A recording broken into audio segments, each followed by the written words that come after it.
You can't be lord of all beasts on the land, fishes in the sea. You can't pay your rent.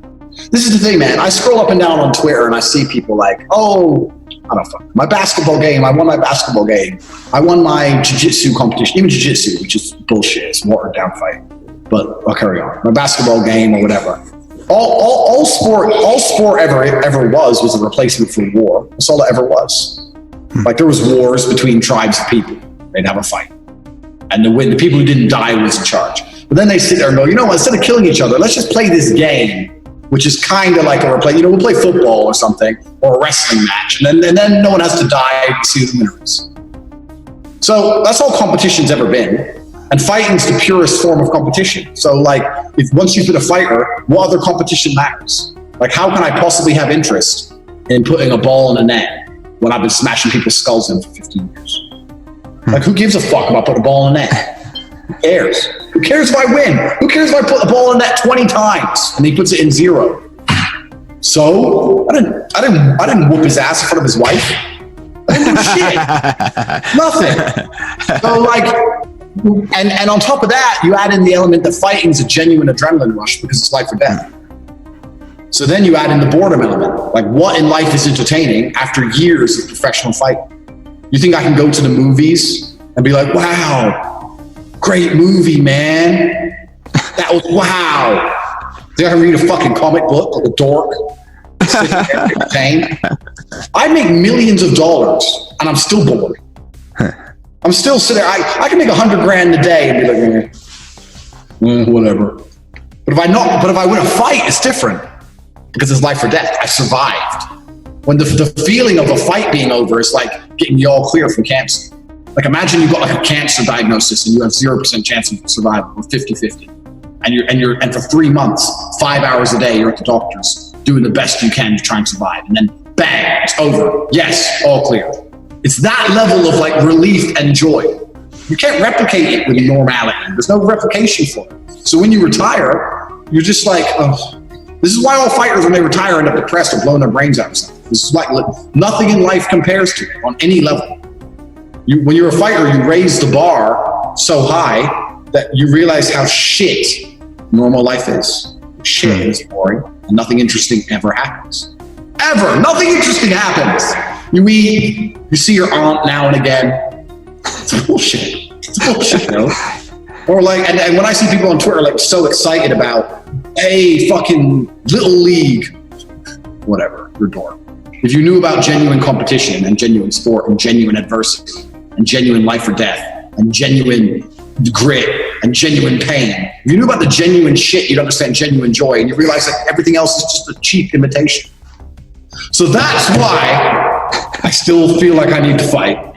But my head tells me, Andrew, you're a fucking multimillionaire with every supercar under the sun, living in a mansion with other shit to do besides train all day and fight some 24-year-old psycho from Kazakhstan. So it's complicated. Yeah, man. That's my answer. Well, that's a good way to be. The problem is, when you fight at my level, when you get punched in the face, you can't really punch back that well. So, like, with me, like, this is another thing about it. Fighting, most people's experiences of fighting are purely emotional, like you just described there. I've never really been nervous in a street fight because I'm angry. Or there's a reason, or he's touched my girlfriend, or he's pissed me off. But I was scared before every single fight because there's no emotionality attached. Do you understand where I'm coming from? It's like, on this date, you fight this man here. And you know for 3 months he's dedicated his life to being as dangerous as possible to hurt you. And you've done the same thing. But there's none of that, there's no anger. So it's a business transaction. And for that reason, it makes it far more daunting. And of course, the consequence of fighting is different in any other sport. Ronaldo how many games has Ronaldo lost? I don't even know. I'm sure he's lost plenty. How many times has his team lost? Loads. How many tennis matches has Nadal lost? Loads. I mean, he wins, but he's lost plenty. Because that's life, isn't it? Yeah. But as a fighter, you lose once. Ooh, you lost. They're going to remind you of that shit. Everyone's going to remind you of that shit forever. Doesn't matter if you've won 1,000 times. You lost once. Remember when that guy kicked your ass? It's like it's high pressure. It's high stakes. It's like the highest stakes game you can play. You can get knocked out and never wake up again. Yeah. It's the highest stakes game. It's like playing a video game on the hardest possible difficulty for 15 years and then playing the same game on super, super easy. It's just not fun anymore. You know? That's I can't explain. There's a reason why fighters fight, and there's a reason why it's so difficult to quit. There's a reason why none of them retire when they should, because it's very difficult. At least, I mean, the reason he sold grills is because the majority of fighters just end up broke. Like, I know for a fact the only reason I can retire, or I have retired, is because I can supplement and distract myself from my nagging feeling to fight by doing crazily expensive things. If I was still living a normal life, there's no way on God's green earth I would have retired, or could have retired. Even if I was losing every single fight and getting my ass kicked, even if I was injured and I didn't have it anymore, I would still have to fight to stay sane. But now, every time I feel like fighting, I can get in a McLaren 720S and drive like a fucking psychopath across Europe through the Alps. And I can slam 10 supermodels, and I can drink, champagne. I can spend 20 grand a night in a club. And if I do that often enough, I can distract myself from feeling like fighting for a while. But it's expensive. So the main reason I can retire is because my life outside of fighting is so exceptional. But if it was ordinary, I would be in the ring. 1 trillion%. Which also carries guilt, because then I feel like, am I wasting my youth? Am I wasting my powers? Am I just fucking around? But then there's another side of it. It's like, well, no, because you're putting all your powers into generating cash. You're doing exceptional. So there's no easy answer. I don't fucking know. I don't. Should have done it way sooner. I guess what happened is people for a long time were asking for my help in various regards. Doesn't matter. I mean, my first ever thing started with like the PhD course. So it doesn't matter if it was about girls or making money or whatever. People were constantly asking for my help. And my attitude was, fuck you. And then I got, after like the 1000th request, I kind of thought, you know what? Maybe I should stop being such a dickhead. So I'll help these. Like, I genuinely started all these this whole enterprise from a philanthropic point of view. Like, I consider myself a philanthropist. Like, okay, everyone's asking me. I ran a webcam company. I had 75 girls work for me. Everyone understands. I obviously understand female nature. Everyone's asking me about girls. I've been asked this 1,000 times. Well, I don't want to repeat myself 1,000 times, so let me just make a video explaining basically all I know. And fuck it, I'll charge some money for it. So that's kind of how it started. It was much more like, well, people keep asking, and I put the PhD course together. And that's still on the website now, CrumpyTape.com. It explains everything I learned about women from start to finish when I made my millions of dollars with webcam. If anyone's watching this doesn't know I ran a webcam company, that's a whole story with itself. But yeah, so that was it. It kind of started from a philanthropic point of view, and people kept asking me different questions.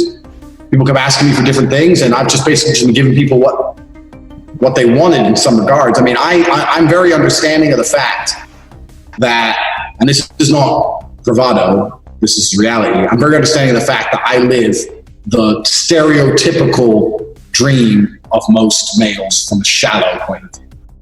Like, I'm not saying I'm perfect or my life's perfect. I'm saying if you just ask a man on a very shallow surface level, what do you want? They're going to say, well, a Lambo and a mansion and a bunch of chicks and money. That's basically what they're all going to say. Like, no guy's going to say no to that. I'm sure everyone wants more than that. They may want a family or whatever else below that. That's a good surface level bullshit start, a very shallow start. And I know I live that life. I know I promote that life. So a lot of people are attracted to that. And then they want to know, how did you do this? How did you do that? Blah, blah, blah. So people were asking me. And I just thought, okay, I'll put it all together because people are asking. And it kind of became what it was. And when I first started it all, I wasn't like passionate about it in any way. I mean, it made me some money, but I already had money, so I didn't give a shit. But then, like, when the War Room started happening and the War Room Summit started happening and so much crazy, amazing shit started happening, then it became super cool. It's super cool people join the War Room and now, like, their lives have totally changed. They've gone from making no money to like $10,000 a month online. Their lives are totally different. And they're turning up to my events and like they've got cash. It's just like, it's fucking nuts. So then it became cool, and even a pessimistic bastard like me can see how cool it is to help people do that, So like, it is super cool. So yeah, that's kind of how it all started. I was just following The market asked and I delivered, I guess. That's kind of how it was. Because for a long time, I was just bragging. I was just on Twitter bragging. I was going on Twitter every day. 10 hot chicks, Lambo, champagne. I was just bragging. I was just flexing on the broke boys. And then the broke boys started saying, how do you flex so hard? I said, well, I'll teach you. That's right, exactly. I was just flexing on the broke boys. That's how it started. Oh no, I've always been. There's a lot more to me than that, anyway. But it's just what I use. It's just what I put on Twitter. But yeah, the war room is certainly a lot of people. The war room's grown into something absolutely amazing. I can't talk about too much about like who's inside and what happens, but it really is fantastic inside, and there's no group like it. And there's people inside there who are in Neil Strauss's mastermind for 20 grand a year and all this crazy shit. And they're all saying there's no group like this one. So it has turned into an amazing thing.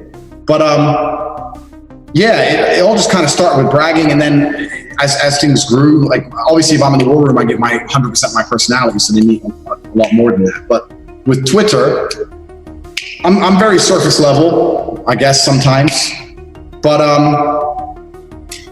the reason, I guess a lot of the reason, my number one problem with Twitter isn't even my ideological adversaries, really, because I understand them. I think Twitter's full of fucking frauds. That's why I am how I am on there. I don't think, and the reason I was flexing so hard on the broke things is just to prove I was legit. Because Twitter's full of fakes, man. Twitter's full of fakes. And like, there's so many people on there just pretending to be something they're not.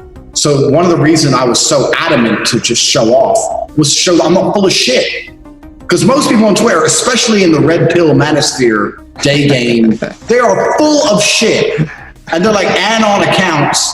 Hey, just pulled a 9.3, banged her first night because my frame was so solid. It's just like, bro, you're a fucking geek. You're a geek. You're a fucking geek. You didn't pull no 9.3 from a mall in Winnipeg, Minnesota. A 9 is on a billionaire's boat. That's where a 9 is. And she's got 1 million followers on Instagram, minimum. You're telling me you pulled a 9 from a fucking coffee shop in your Toyota Corolla? Shut the fuck up. They're just fucking nerds. And then all these guys are giving out advice on girls. I don't even have to name names, just loads of them. I'm fucking Mr. This, I'm Mr. That, giving out advice on girls. And I'm sitting there thinking, okay, well, you got a divorce, you got a divorce, and you got a divorce. So you know so much about fucking girls, all your women have left you, which is fine. But you obviously don't know that much. Like, you all got fucking left. I had 75 women make me millions of dollars. Who's more qualified? Genuinely, who's more qualified? So I was like, okay. So when I'm posting me with all these hot chicks, the main point of it is just saying, well, where's all these other dudes' chicks? You're fucking red pill, Mr. Day Game, Manosphere. They're all fucking frauds. I'm the most legit guy on that website. And just the reality of it, I'm the most legit guy on Twitter. So a lot of the flexing is just proving, because I don't want anyone to think I'm full of shit, and I'm not. Everything I've ever said is true. Anyone who's ever met me said, yeah, you actually downplay things. I know. And the whole fucking sphere, our sphere, has a couple good guys in it and a shitload of fakers. Shitloads. You know as well as me, man. You read through something and you're just like, whatever. Like, I can smell bullshit from a million miles away. So everyone's just frauds on there. So that's one of the main reasons I came through flexing, and had to upset some people. It's just because there's no other way to prove true. What's the word I'm looking for? So the only way to certify yourself is absolutely congruent to the truth. It's just show evidence, show your receipts. And that's the war room mantra, show your receipts. I've done this, show me. Oh, next week, fuck off, then you ain't done nothing. It's the reality of life. At all, I see myself as a, what's the word? Hustler is the word, but I don't like that word. Because the idea of hustling is do anything it takes to make money and be quick and just be on the task. But people use it for bullshit, like selling their old shoes. Like, I made $10, I sold my own. That's what they say hustling is. My idea of hustling is generating millions of dollars through the sky. But I'm certainly not an entrepreneur. I'm a guy who needs money to live the lifestyle that he wants to live, so I find some. And thinking of returning to fighting soon, and I run my mouth on Twitter, but that's basically it, hiding out here in Romania. So that's who I am. And as for the War Room, as you said, the War Room is a private members community I have on the website, corporatate.com. We have 400 members now. We're growing stronger by the day. We're doing 5 or 6 events a year. So that's very, very exciting, changing lives for everyone involved. So if you don't know about the word, once again, you're missing out. I decided to fight next year, but it's difficult, man. It's very hard. My heart says yes and my head says no. But I'm a logically driven person. So I always listen to my head. But it's hard when your heart tells you to do the same thing every single day. It's difficult. I'm living in purgatory, stuck in the middle. And sometimes I'm like 100% certain yes, sometimes I'm 100% certain no. It's very, very difficult. And people would say, well, why is it difficult? Well, it's just difficult because fighting is not something you choose to do. Fighting is something you have to do. Anyone who's a professional fighter has to fight. Because fighting is the worst sport in the world. Like there's no, it's the worst career path possible. 99.9% of fighters make no money. You're risking death, you're risking injury. Even if you end up a millionaire, you're spending the large majority of your career broke in some bullshit gym, struggling for no reason. It's hard. It's underappreciated. I mean, it's fine when you win, but eventually you lose and all the couch potatoes laugh at you. Like it's the most bullshit sport. Like, why would you do that to yourself? Why wouldn't you just play football and be a millionaire and put a ball in it? Why would you go through hell for probably no reward at all? And the answer is because you don't have a choice. Because warriors are born. Warriors are not made. Warriors are born. And if you're born a warrior, you have to fight. You just have to fight. People say, why do you fight? It's because I have to. So why? It's because I have to.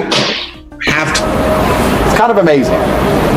Something so intangible, emotional, like absolute self-belief can play out so heavily in the tangible world of bricks and mortars and Ferraris and money. But it's the physical and metaphysical that combine. That's what makes life so beautiful, all the things we understand and all the things we don't understand. But often I say to people, what's your dream? And they say, I want to escape the matrix. And I say, but will you? And I see in their eyes the flicker of doubt. They're confused by the question. Andrew, I want to escape the matrix. Will you? They don't know. They have no idea if they will or not. They don't believe if they will or not. They've never thought about that. It's easy to think about what you want. It's difficult to think about what you're actually going to have and do, because then you are accountable for that. Now you have to take action. I want lots of things, but I know which things I'm going to be able to do and which things I'm not going to be able to do. So please understand the matrix operates on different levels. They convince you to not try and escape. If you do want to escape, they convince you can't do it. You must believe in yourself and you must test yourself. You must become so brutally competent that you know there is nothing you cannot achieve. And when you've done those things and you truly believe, and the universe, by some freak accident, decides to place me in the exact place you are, you're walking down nobody's street in a no-name town, and you see Andrew Tate, the top G, and you say, I don't believe it. It's you, it's Andrew Tate. I watch all your videos, I love your stuff. I want to escape the matrix. You should know exactly what to answer when I reply. You know what? When I was younger, I grew up in the south side of Chicago before moving to Goshen, Indiana. I was from a disadvantaged area, the ghetto, you could say. And I used to hear people say, especially my dad's friends, one of them was a gangster, one of them was a pimp, bro, I caught a case. I remember saying to my dad, what does caught a case mean? He goes, it's like when you catch a cold. Sometimes you just catch a cold. You just catch a case. Like, yo, got a case against me, I just caught one. Happens. I always thought that was a strange premise. Well, if you do nothing wrong, how can you catch a case? God taught me that. You just catch a case. You wake up, you're a G, you're doing your thing, you're going through life, women love you, good friends, making a bunch of money, everything's fine. Boom, caught a case. It's like when you go to the grocery store, come back with a sniffle. Happens. So I caught a case, went to jail, Romanian jail. And when I was in jail, I used many methods to make the overall experience more pleasant. But one of the things I did is I repeatedly looked around jail as desolate and desperate of a situation it was, with the cockroaches, with the lack of food, with the hole in the floor to piss in, with the mentally ill people, with the screaming, with the 3 suicides in the first 2 weeks, with the guards who constantly threw everything all over the floor, with all the garbage we went through, I thought, where would I hate to be more than this? Where would be a worst place to be? And I came up with a bunch of scenarios. There's actually quite a few. You think you'd go to jail, but there's actually a bunch of places you'd rather not be than jail. You wouldn't want to be in a car wreck. Imagine wake up, you're in a car wreck, your leg's gone. That would suck. You wouldn't want to be in Ukraine right now in a trench. That would suck. So I was coming up with a bunch of scenarios. One of the scenarios I came up with, I wouldn't want to be on a submarine. Now we're not going to talk about the Titanic submarine thing, because that's just dumb. Bruv, that's stupid. Let me explain to you why that's stupid. I was talking to someone the other day, and she was like, you got loads of money. Would you ever do something like that? I was like, no way. Because I have loads of money, yes, but I grew up disadvantaged. And I think when you grow up disadvantaged, you have this different sense of danger. If you're like a billionaire white boy, you'll go swim with sharks. I've never seen anyone from south side of Chicago say, I want to swim with sharks, ever. You could make them all win the Powerball 200 times in a row, and none of them would ever wake up and go, I'm going to go swim with sharks. Our life is extreme enough. I've seen enough danger. Fuck the sharks. No. Don't want to go anywhere near sharks, and I don't want to go to the bottom of the ocean. I'll tell you why I don't want to go to the bottom of the ocean. If my man, Mr. Idiot Professor who got crushed, came to me and said, I built a submarine, all right, and we can go to the bottom of the ocean, okay, and we can explore the Titanic. Say, okay, how do we see the Titanic? Well, through this television screen. Fine. Then why do I have to go? Why can't we just send the sub or send a drone and I watch it from a television screen up here with my bitches? Why the fuck am I getting in a fucking tube to watch it on TV anyway? What? Please make that make sense to me. You're watching it on a screen in a tube instead of watching on a screen on the left. Why? And why wasn't there a chain attached to the submarine? So when there's a problem, it's just like, boom, yank it up. I know that must not be possible for some reason, but I don't buy it. Must have been possible. Whole thing's stupid. Anyway, I'm not even talking about that submarine. I'm talking about a normal submarine, a functioning battle nuclear sub, a real sub. I was sitting there with Tristan saying, I bet life on a submarine would be shit. And he goes, yeah, who even joins the Navy nowadays? I was like, bruv, fuck knows. Fuck knows. The age of exploration is over. We can look at Google Maps. There's nowhere to go. There's nothing to see. You're not a pirate. What are you doing? You're on a sub. You join the Navy, you go to the submarine. Cool. You're in the submarine now. It's underwater. You're there. You have a job to do, I guess. You press some buttons a couple hours a day. You go to the mess hall, you eat. It sounds like jail. With the chance of dying, of course. Probably worse than jail. But I thought, you know what, life on a submarine may not be that bad, so let me go and do some investigation. So since I've been out of jail, I looked up life on a nuclear sub to see what it's like. And I learned that they have, I think the day has different number of hours in it. I think they have 18 hours in a day. They change it. They get rid of the 24 hours. There's 18 hours in a day, and you do 6 hours sleeping, 6 hours work, and 6 hours recreation, something like that. And then most parts of the submarine you never even get to see because it's all classified, so you're a loser. You wake up in your loser bunk. You go to your loser station, you do your loser things, you go eat your loser food, go to the loser gym, back to your loser bunk on repeat. People are doing this voluntarily for a very meager wage. Don't understand it. They're doing this. So I was sitting there going, well, there's no freedom or exploration or fun in that. It's not even like you're on a boat. You can't even wake up in the morning and look out the window and go, oh yeah, wow, this is the ocean. Nah, bruv, see nothing. So I was like, that's dumb. So then to highlight how stupid all of it is, when I was watching this documentary, they had a sailor who was talking about his mission. And he felt very proud that he was serving the Navy, and he was protecting his country, and he was doing such a fantastic job, and he was in such a dangerous part of the world. Interesting. It's like, how do you feel in danger in a submarine?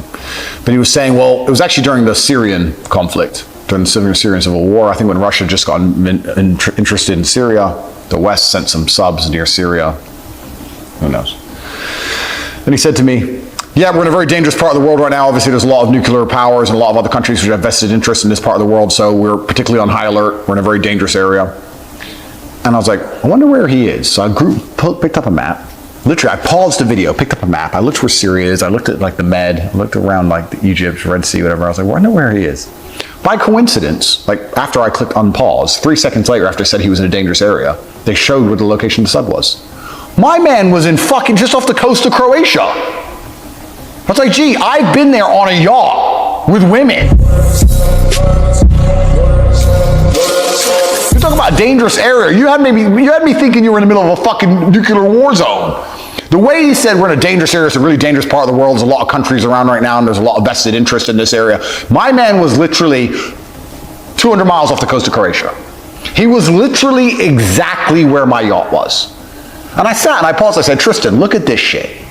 When we were on the yacht with all those women and our staff and our big fat cigars, laughing, jumping in and out the water, having a great time, there was some dickhead 100 miles below us in the cold, walking around in a circle of imprisonment between the gym, his shit job, and his bunk bed, convinced that he was in somehow a dangerous part of the world. Fucking. The psyop required for you to live that life is remarkable. If only he would have got his periscope and looked up and seen me and a bunch of big booty bitches, he might have realized he was getting fucking famoosed. Dumb. So, working on a submarine shit. Then, I tried to expand out from there. What other scenarios would be super shit? But just as I'm about to tell you, I'm remembering something that someone once told me. And someone said to me, Andrew, do you know why they're matrix attacking you? I said, why? So because you're coming for all of the largest psyops that they use to control the masculine youth. You convince people to not join the army and go die for their forever wars. You convince people to not join the Navy and go in a submarine so they can make endless profit off the back of you. You convince people to not go to university so they can put you in student debt and enslave you because you offer them money with the real world. These are platforms they've spent a long time and a lot of money trying to create, and they use their entire propaganda machine to convince people to adhere to and fall for. You can't just come along and become the most famous man in the world and say, don't go to university and don't join the army. You can't do that. Because if you do that, they're going to put you in jail. And I sat there and thought, that's interesting. And here I am, I've just made a Tate speech about how submarines are fucking stupid. Now I'm about to tell you if you join the real world, you'll make more money than you never make in university. But because I understand the limit, I'm not going to tell you the other stupid places I don't want to go and the other stupid jobs I thought of, because basically all of them are in the military. So I'm never wrong about anything ever. I say that and people go, oh yeah. No, please understand me. I'm never wrong. For the people who've just encountered me or my brand, you may not know this, but the OGs who've been following me for 5 or 6 years, no, I've been right about everything. It was day one of COVID. Everyone was afraid. I knew. Just knew it was bullshit. I just know things. How I know things? That's a good question. I have this instinct. I'm from the streets and now I'm at the absolute upper echelon of masculine performance, the highest possible echelons of life, from the lowest possible echelons of life. I think I've learned a lot along the way, but even the other people I encounter who have had a similar trajectory, they don't know what I know. I just know things. And the reason I'm saying this is because, as usual, time, my friend, proves me right in the end. And time has proved me right about something else, which I knew from the absolute beginning was complete bullshit. Complete garbage. So today we're going to talk about NFTs. There was a time when very successful, rich people were trying to convince me to spend millions of dollars on a JPEG. And they tried to explain to me that it's on the blockchain and it's one of one and you can see on the blockchain. Who the fuck is checking the blockchain for my JPEG, G? Who cares? 3 million for a Bugatti, fine, drive the Bugatti. 3 million for a JPEG. People can just copy and save the JPEG. No, but my JPEG's the real one. It's on the blockchain. Look on the blockchain. If you go to etherscan.com, bro, what planet are you on? Nobody gives a fuck about Etherscan, checking the blockchain. Even if I proved, after all, that I owned that picture, guess who would care? No one. Only nerds. It was a circle jerk of nerds. And there was all these crypto influencers on Twitter. Bruv, these are the worst people in the world, these people. All these crypto influencers. All unimpressive specimens of human. None of them have done anything difficult to actually make money. You know, if you want to make money in the real world, you have to learn skills along the way. If you want to go from $0 up to $10 million a year, you're going to have to learn how to deal with stress. You're going to learn how to deal with people, how to hold meetings, confidence, how to manage staff. You have to learn things. By the time you get there, you're going to be a better person, not just because of the wealth, because wealth amplifies who you are as a man, but because of the lessons you learn along the way. Where if you make a whole bunch of money with crypto, guess what you learned? Nothing. You didn't learn anything. You are still a dork, but now you're a rich dork, which makes you a mega dork. Money doesn't change who you are, it amplifies who you are. So all these crypto influencers, there's a couple of them, I don't want to throw names around. They were all over the page and, this is the Bored Ape Yacht Club. Bruv. The fact you think that's worth money shows that you've always been a loser, and now you're just a loser with money. There's no real G on the planet who is spending money on those NFTs. Not one. I'm extremely wealthy, and I could have invested in the most expensive NFT, 3, 4, 5 million, whatever they were, and it wouldn't have even affected my bank balance, and I wouldn't have even cared. And I could have done it just as a, maybe I'll make some money, and I still didn't out of principle, because I refused to sell my soul to the god of geekdom. No. And here we are, 2 years, year and a half, whatever later. Who cares about NFTs? What'd you say? Yes, correct. Nobody. Nobody cares. As usual, I was completely right. Nobody gives a shit. Bro, I saw, there was pictures of a rock being sold for like, I don't know, 100 ether. I can't remember the prices. I just remember seeing it thinking, this is absolutely ridiculous. So I hope all of the people who invested in these NFTs lost all their money. I hope you're all desperate and poor.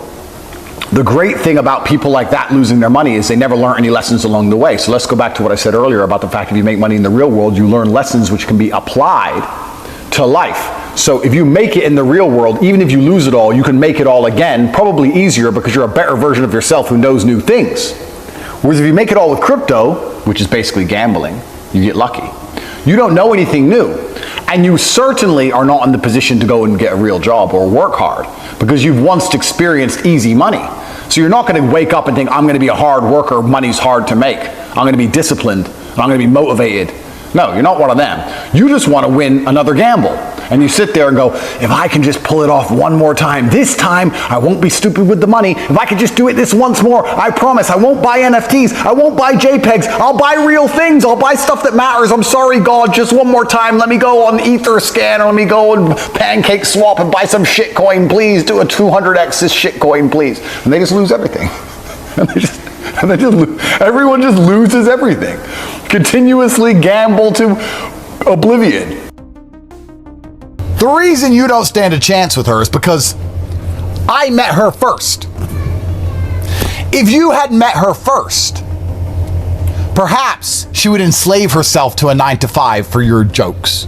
And you'd be together for like 8 months. And by then you would have got her pregnant or something. And then it'd be too late because I wouldn't want her. You know? Your only hope of outcompeting a man like me is to get in first. If me and you date a girl on the same day, it's done. For all of you. You don't stand a chance, none of you. Your jokes, you're funny, I'm the most famous man on the planet. It's over. But if you meet her first, and I don't meet her for a long time, you can get your little pee-pee in, little pee-pee in and out, you might pull something off. You gotta be first if you're not exceptional. Even if you're the same as all the other trees, if you're not first, you end up with no leaves. See the rhyme I just wrote? I guess the story here is that most of you are so brutally unremarkable, your only chance of ever succeeding ever is to simply know things other people don't know. That's your only hope. That's it. And the worst thing about this is that you unremarkable idiots, when you're told something that other people don't know, you, because you don't understand how unremarkable you are, don't listen. Imagine that as your only chance. Because you're an idiot. If you looked in the mirror and said, yeah, I walk around the mall and I see people pretty much just like me. I ain't shit. I better pay attention when somebody important tells me something. But instead you look in the mirror and go, well, my girlfriend thinks I'm special. I listen to her lip gloss recommendations. So you're a dumbass. And then someone will come along and say to you, hey, I can teach you something. I can give you a chance to become a remarkable individual. Well, I don't know. I think maybe I'm already remarkable. You end up like this fucking tree. I'm going to tell you something all of you already know. And I'm going to predict the future perfectly, because I always have and always will. You already know the artificial intelligence is going to be implemented in every single element of our lives.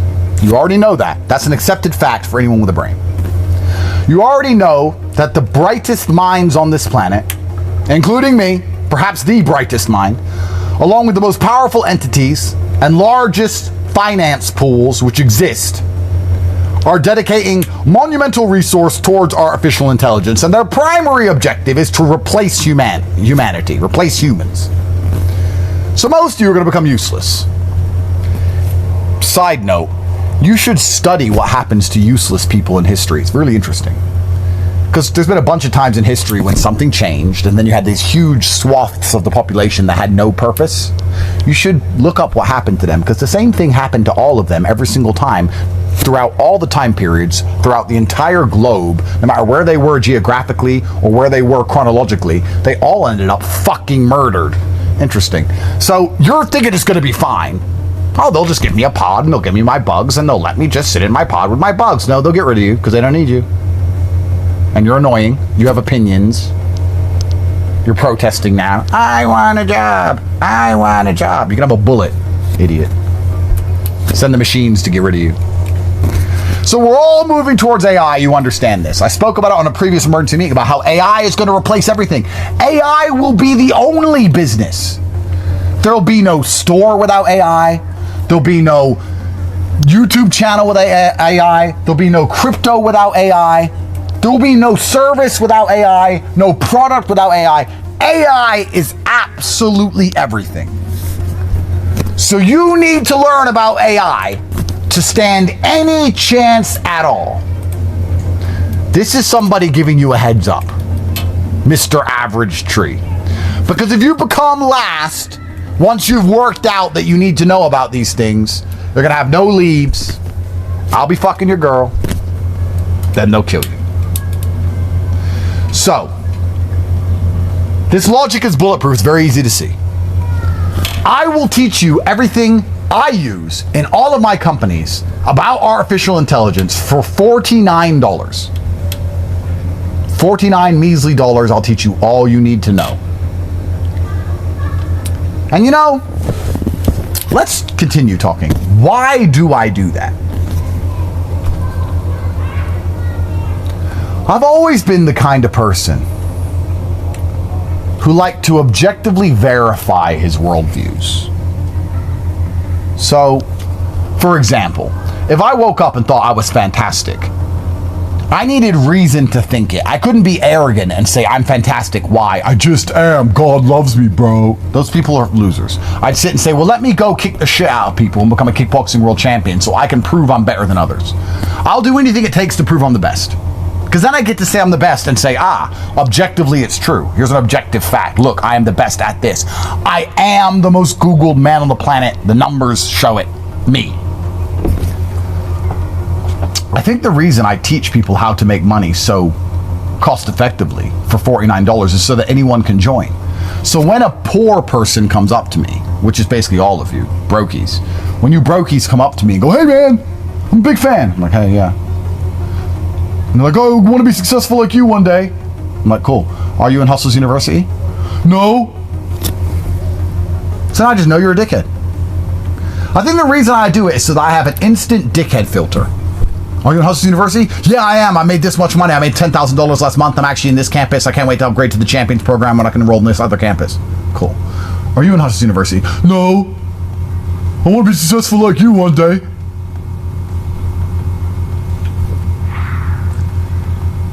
Useless eaters.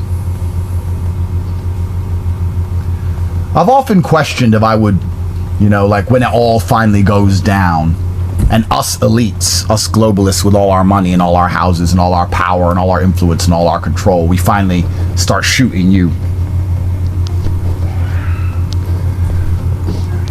Would I just ignore it Or would I actually, join in? Then I imagine all the people who come up to me, I'm not a member of Oxford University, but I want to be really rich, come photo.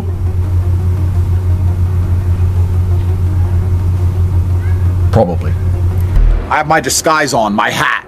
I get approached 80% less in a hat than I do if I don't wear one, because I think most people on the internet have never seen me in a hat before, so I guess I've blown my cover. And it's kind of interesting because the hat doesn't cover my face. It's just a slightly different appearance that people aren't used to seeing. So by the time they work out, is that me? Is that not him? Do I want to go say hello and it end up being the wrong person? I've managed to escape using Aikido. But I've always found it interesting that you could, with a very small change to your outside appearance, deceive people as to exactly who you are. And I was having a conversation the other day about the fact that I've come to a fairly controversial view. And I don't care how crazy I sound, but I actually believe once and for all that there are genuine demons walking amongst us. I believe it. I believe there are demons who are feeding on the negative energy and suffering from unhappy people who are amongst the populace, who manage to gain large swaths of control, and their primary objective and goal is to make us all as miserable as possible, because if they can do that, they can feed off the energy which is extracted from unhappy, negative, damaged people. They want war, they want sadness, they fear love, and I think they look very much like humans because they've made a few outside changes to the peripheral of their being, and people think, oh, they pass as human most of the time. But if you start to actually walk around, start to really pay attention to the people around you, you can spot the demons. You can see it. Don't let their little hat fool you. You can see who a demon is. Some of them actually make it extremely overtly obvious that they're demonic. They color their hair something ridiculous, or they mutilate their own body under the name of, I don't know what they're doing, affirming something. But some are slightly more difficult to spot. But I do believe that us as humans, we have this natural sense of danger. When we grew up or we had to survive in far harsher times, you could feel if a wolf was looking at you. And don't you feel that now? Maybe I'm crazy. Maybe I've just become ridiculously rich. I've become a billionaire and I've lost my mind. But if you were walking through a dark forest on your own and a wolf was looking at you, you could feel you were being watched. There's something inside of us that allowed us to know when a predator was near, so we stood a chance of fighting and resisting. And I feel that now all of the time. I feel like the demons are watching me. Don't you? Am I nuts? Don't you feel it? Genuinely go about your day now for the next 24 hours. Don't you feel like some of the people near you, that guy in Starbucks, the other person on the train, that guy over there, some of them just have bad intentions? Don't you think they're watching you? Don't you think they want you sad and miserable so they can feed off the negative emotion that you're going to expel into the universe? I feel watched, and I think the demons are watching me. And I know that demons exist because if you pay attention, you can see them. And a demon's primary goal is to destroy God's primary goal, of course, which is love. Which means the way you fight these people is via love. But then how do you make people love one another? Well, that seems like it would be an easy thing to do, but it turns out throughout all of human history, that's turned out to be pretty difficult. So you look at all this, and let's assume I'm wrong. If I'm wrong, none of it matters, but let's assume I'm right. If I am right, what is the solution to this entire conundrum? And the solution always comes back to basically the same things. It doesn't matter what problem you're in, it's going to take time and energy to fix it. Wouldn't you agree? And I have as much time and energy as a human can have. I am basically Superman. I am the top G, but I am human. So I need the time and energy of other people. I need a team. I need people around me. I need friends. I need a network. I need other people who understand what I understand. I need people walking beside me who can see the demons before I do. I need help. You can call them brothers, you can call them staff, you can call them a network, you can call them an army. But you need these people, and you need their time and energy. And what is time and energy of humans? Well, that is money. Money is nothing more than the stored time and energy of other people. $10 must be earned. $10 is worth X amount of time. $10 can get me X amount of time sweeping a floor. Time and energy of another human costs X amount of dollars. That's how money works. So to fight the demons, we need money. Well, we need the time and energy of humans. We need people to be spiritually aware. My money, and the fact I have so much of it, is also one of the reasons you even listen to me. You're only watching this video because you know I'm a billionaire. If I didn't have Ferraris and a yacht and a jet, and I wasn't in crazy locations traveling the world, if I wasn't attacked by the Matrix, the demons themselves trying to silence me, if none of this was happening to me, if I was some brokey, you wouldn't be paying attention. So again, my money allows me to speak to you and make it clear to you that no matter where you are, you can be in Chicago, Illinois, you can be in Miami, Florida, you can be in Rio de Janeiro, you can be in Bangkok. Today, I want you to walk around and look at the people around you, and I'm telling you, you will see what I see. Call me crazy if you want, don't care. There are demons amongst us, and it is their primary goal to destroy the fabric of society, because the base fabric of society always has been and will be, to a degree, love. You love the people around you, or you love the place you live. You love the beautiful surroundings. You love nature. You love the animals. You love God. You must love something. If you love truly nothing, then it's over. And they can turn us on each other with endless hate. And I talk about this, and I tried to have the conversation with the guy, and it was all over his head, and he just said, I'm crazy, I've lost my mind, I have too much money. And it's kind of a sad revelation, I think, that when you talk about something as spiritual as demons walking amongst us trying to destroy humanity, the only answer I can come up with to fight against them is money. Because it's a spiritual battle, right? And I'm coming up with the root of all evil as solutions, money. But I don't think it's the root of all evil. I think a lack of money is the root of all evil. And I don't think being broke is going to help me fight the demons. Perhaps the Ghostbusters might appear and they'll sell me one of them photon packs, and I know I'll be able to afford one at least. So I'll have me and my team will be photon packed up. The good guys have always been losing, Alex. Think about it. Any video game, you're the good guy. The boss has more health. Hey, look at World War II. England was surrounded by itself. The good guys have always been losing.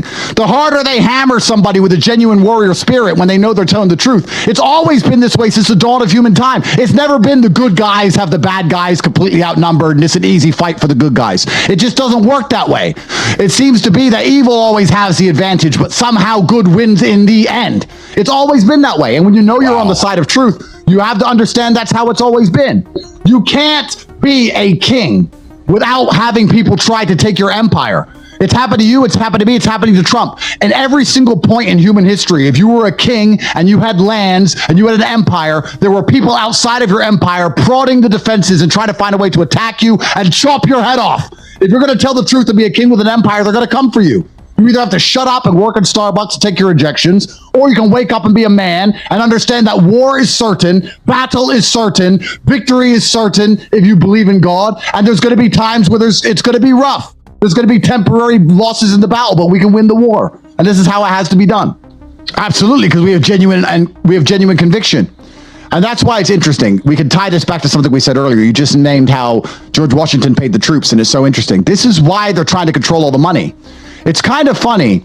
I got told by somebody, I won't say who, but they come to me and they said, Andrew, the reason that they are so threatened by you is because you are a genuine attack on the educational system of nations. The reason they talk about you in British schools to not listen to you is because you're teaching young boys to learn things that actually matter, to actually change their lives, and how to make money online, how to become financially successful. I have 16, 17-year-old kids in my programs making more than their teachers, and they're threatened by that because when you have money, you can resist. There's another big thing we don't talk about. In fact, a lot of mainstream conservatives, which I don't even bother mentioning them, attacked me saying I'm materialistic. I said, listen, if you want to fight a war, you need money.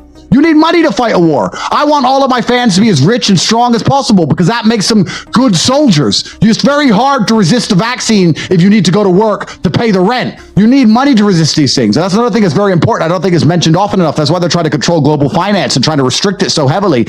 Yeah, absolutely. And this is another thing. And I say to people when they say, how do we win this war? I say it's a spiritual war. You need to believe in God. You need to be a good person. You need to be physically strong, mentally strong. And you need to work as hard as possible and become financially successful. The left have money because they print money.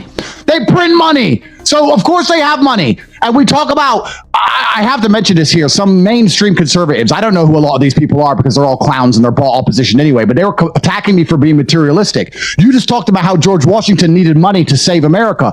The reason young boys listen to me is because I have a private jet and a bunch of fancy cars and a big house. The reason I can inspire young men to get up and work hard, to be diligent and be hardworking and disciplined is because I have such a fantastic life. If I didn't have these things, they wouldn't be inspired by me. And money is what it takes to win wars. What are we sending to Ukraine?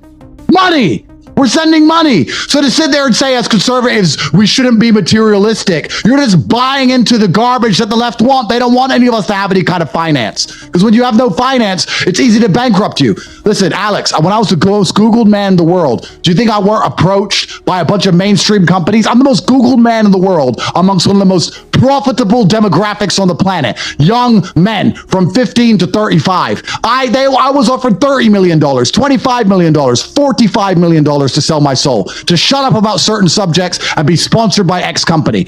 I was offered unlimited money to be quiet, and I said no. Why? Because I already have money. You can't buy a man who already has money. And that's another thing they're very afraid of. They're afraid of people who are self-financed. That's one of the reasons they're afraid of Trump. He doesn't need your stupid donors. He doesn't need your garbage. He has his own money. And that's another thing you have to be very, very careful of and understand in this war. It's a spiritual war, but it's also a very financial war. They want the conservatives flat broke, because then there's very little we can do. Absolutely. Back to the pod. So this is what we have to do to truly win this war. I believe spiritually, people's minds are awakening and they're starting to understand all the MSM does is lie.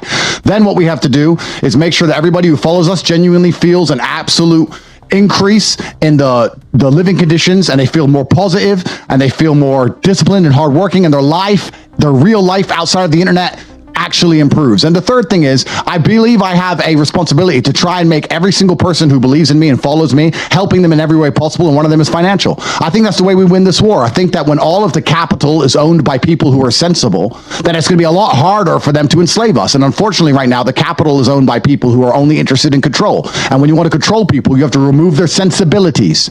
Because if someone has sensibilities, they have parameters. They have limits.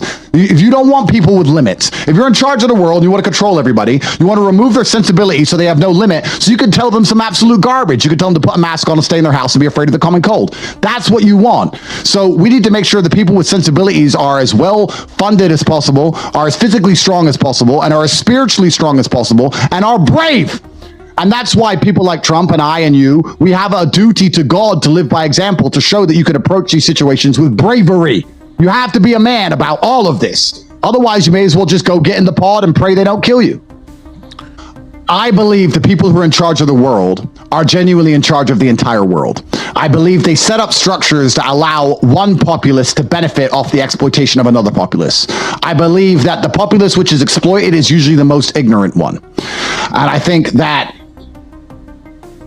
as we awaken and as things shift, and perhaps we don't adhere to the type of life they want us to live, as we become a thorn in their sides, they're going to rewrite the rules, and instead of exploiting other countries for the benefit of the West, they're going to start exploiting the West for the benefit of other countries, and they're simply going to shift their global finance, and they're going to shift their base of operation.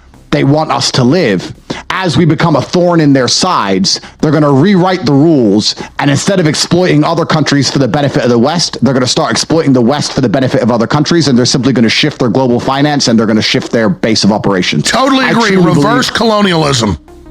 Reverse colonialism. They have no problem watching Africa burn for Europe to get rich. And most people don't understand. They also have no problem watching Europe burn for Africa to get rich. They have no problem flipping the script. They have no problem letting Europe burn. They let it get rich off Africa. Now they'll let Africa get rich off of burning Europe. They have no problem with that. And reverse colonialism, I think, is something that's really going to happen in the next 20 to 30 years. As we wake up and as we don't want to adhere to their garbage anymore, and as we have higher standards for ourselves, they're going to sit and go, these people think they're smart. Okay, we'll make them the serfs and we'll just build up our lives somewhere else in Asia or the Middle East. I think the Middle East is going to be the most powerful area for the next 50 to 60 years, personally, is what I believe. But I think that's the pessimistic answer. The positive answer is, ultimately, I do believe we have control. I think the population has control. I think that the closer we get to sensibility and truth and honor is also the closer we get to God. I think that when enough of us band together and resist, it doesn't actually take as many people as you think to inspire the general population to stop adhering to these slave principles. And I do believe that a new age for the West is coming. I think that we are in a much better position than we were 3 or 4 short years ago. But I do also think a lot pins on 2024. So it's very interesting, the situation we're in. It's actually very interesting. Thank you, sir. I super appreciate that. And yeah, absolutely. It's certainly very true. I believe that it's pain that teaches. I don't believe men especially can learn any way besides pain. We talk about learning a lesson the easy way or the hard way. And I'll tell you something. We've all been offered chances to learn a lesson the easy way our entire lives. And guess what? We didn't learn anything and we kept doing it. You could see it with its natural intrinsic inside of men. You'll see a man drive a car too fast and almost crash 100 times, and he won't learn his lesson until he's crashed that car. We only learn things the hard way. It's only pain that can teach a man. Every single time something bad happens to me, that's how I see it. I see it as God teaching me to make me more wise, more formidable, a more capable opponent. And that's how you have to approach life. Otherwise, how else can I make sense of all the things I've been through? And certainly I don't read very much. I don't study that often. Everything I talk about are just things I've learned from observation. And it's kind of interesting that the world's really not that complicated. The world's only ever been about one thing and always ever will be. It's about power. It doesn't matter if you're talking about a relationship between a man and a woman. It doesn't matter if you're talking about global economic policy. It doesn't matter if you're talking about a war in Ukraine. It doesn't matter what you're talking about. The world's always ever been about power. That's all it's going to be about to the end of human time. And they'll put all these other masks on it. They'll pretend it's about humanity and pretend it's about caring about your race or your nationality or all these other things. But truthfully, at the bottom line of all of it is power. And it's people trying to put together structures where they feel as empowered as possible so they can protect themselves and protect the people they care about. I'm not going to hide the fact that I want our team to have as much power as possible. And the other side, the liars, those who live under the veil of deception, they're only interested in power. It's always been a power struggle since the beginning of time. Then you look at power. How do you get power over people? Well, you influence them. So now it's a battle for influence. Why are they attacking me? Because I have influence. I can influence the populace. They offered me money to sell my soul, and I said, no, I am no longer wanted in this game. I am a wild card that they're not interested in. It's always been about influence. It doesn't matter if you take tanks to a pitched battle in Ukraine and fight a pitched battle, or it doesn't matter if you lie on MSM. It's all the same thing. It's about trying to get influence over people's minds to control how they think, because then you can control how they act, which gives you power. That's the bottom line of how the entire world works. So when you sit here and some politician stands up and says, I care so much about the planet, I think the sun is too hot, stay in your house and give me all your money, it's nothing to do with the sun. It's about power.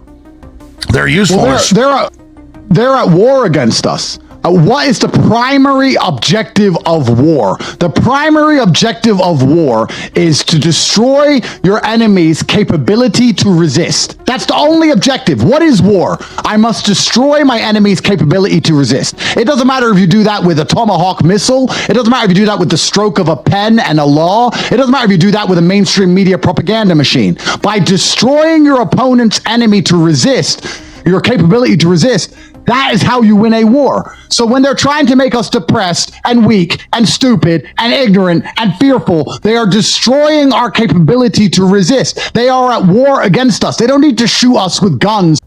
Absolutely, you just nailed it. And if they can control the money, they control the pipeline to shut you off. And once again, what is the primary objective of war? To destroy your enemy's capability to resist. If you can't make money, you can't resist. And that's exactly what they're interested in. I don't think most people understand that there are wars happening on every single level against our own populaces and our countries trying to fight other populaces at the exact same time. PSYOP is a war.